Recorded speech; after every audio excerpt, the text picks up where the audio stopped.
Oil prices are surging. Oil prices are back on the rise, reaching $110 a barrel this week. The war in Ukraine has pushed up the price of oil to a 10-year high. Oil prices, they are kind of insane right now. If you tune into any mainstream news outlets or even follow Bloomberg on Facebook or Twitter, you would have seen the news already. There are a bunch of factors that make the prices high, such as the Russia-Ukraine war, sanctions, ESG restrictions, and etc.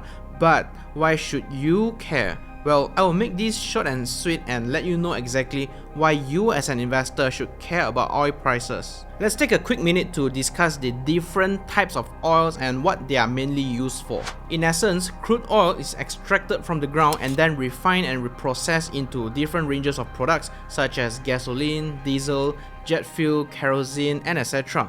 And within the crude oil family itself, there are several types of crude oil, but I will cherry pick out the 3 most common ones that you will constantly see on the news on a day-to-day basis. Firstly, let's start with the West Texas Intermediate WTI crude, which, as its name suggests, it mainly comes from the west of Texas in the US, and because of that, it is primarily a benchmark for the US oil market, which is why you will always see WTI crude being mentioned all over the US news media. It is mainly extracted onshore, and many consider it as one of the premium quality crude oils in the market.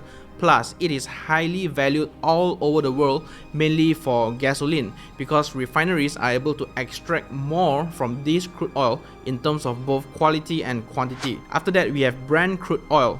Brent crude oil can be seen as a combination of different oils extracted from places like the Brent oil fields near the shores of Scotland, as well as places near the North Sea, and it is typically refined in Northwest Europe. And since it is mainly extracted outside of the US, the OPEC, which is a group of 13 most powerful oil exporting countries, uses this Brent crude oil as their pricing benchmark. And this is important because this Brent crude oil can actually control and dictate the budgets and policies of many countries all around the world. So if you ever wonder who is the hidden boss behind everything, it could very well be the man behind OPEC.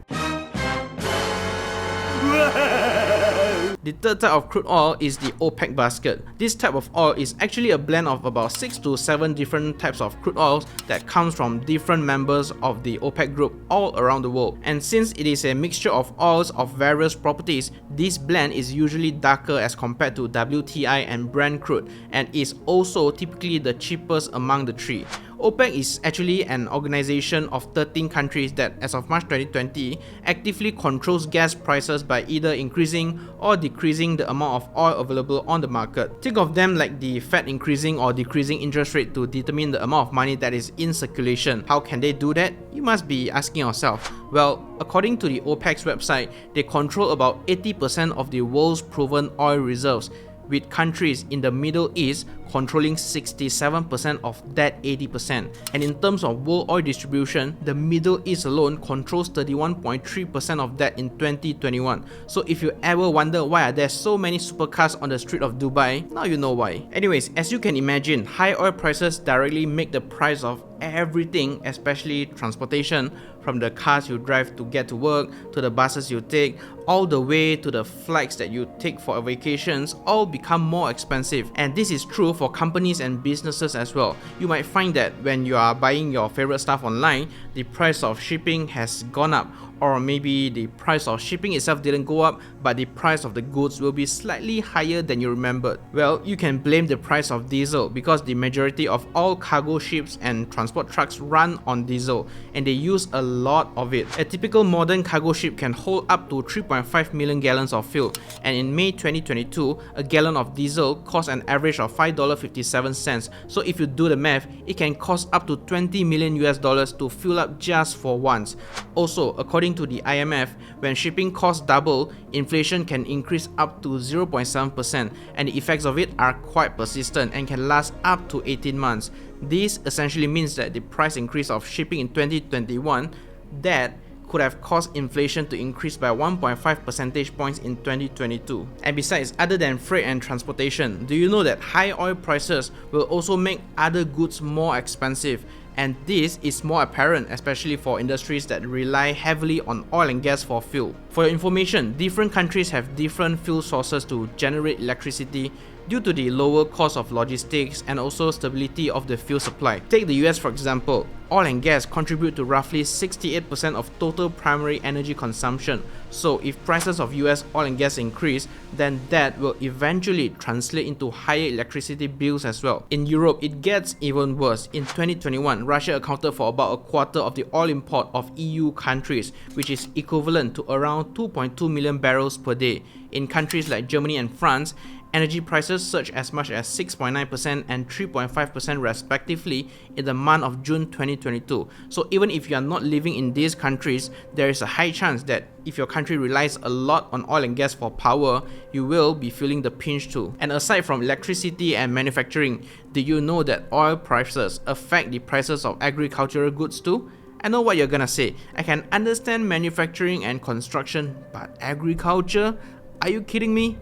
I wish I were. The majority of fertilizers and pesticides are actually made from large quantities of petroleum and other fossil fuels.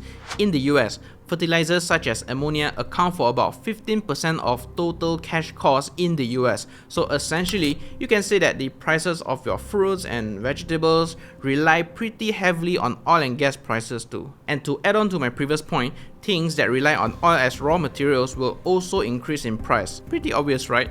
Things like plastic, which derives from crude oil, gas, and coal, are everywhere in our daily lives. In 2021, the global size of the plastic market was valued at $593 billion US, with the growth of the construction industries in countries like Brazil, China, and India continuously fueling the demand for it. And other than construction, industries such as the automotive, electronics, aerospace industries, etc. rely pretty heavily on plastic as well.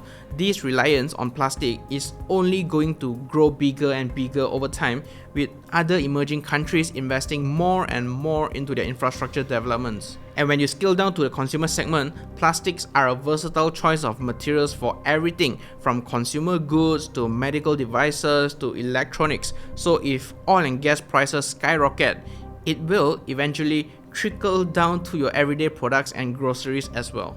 Hold on to your wallets. Our inflation rate has hit its highest in a generation. Here at home, inflation sticker shock is hitting millions of Americans hard. Singapore's core inflation has surged to a 13-year high. Wrapping up this video, oil and gas prices may be at an elevated level right now, and you are probably feeling the pinch in the form of price inflation. So do I. There is nothing much we can do on our end as a consumer other than trying to find new income sources, be cash ready and be prepared for the potential recessions, and who knows, a potential job loss. No, God!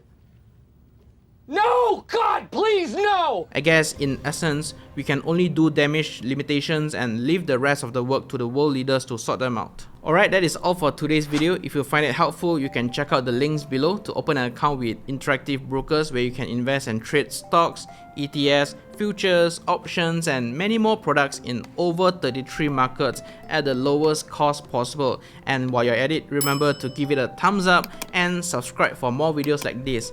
And as usual, thank you very much for watching. I'll see you in the next one.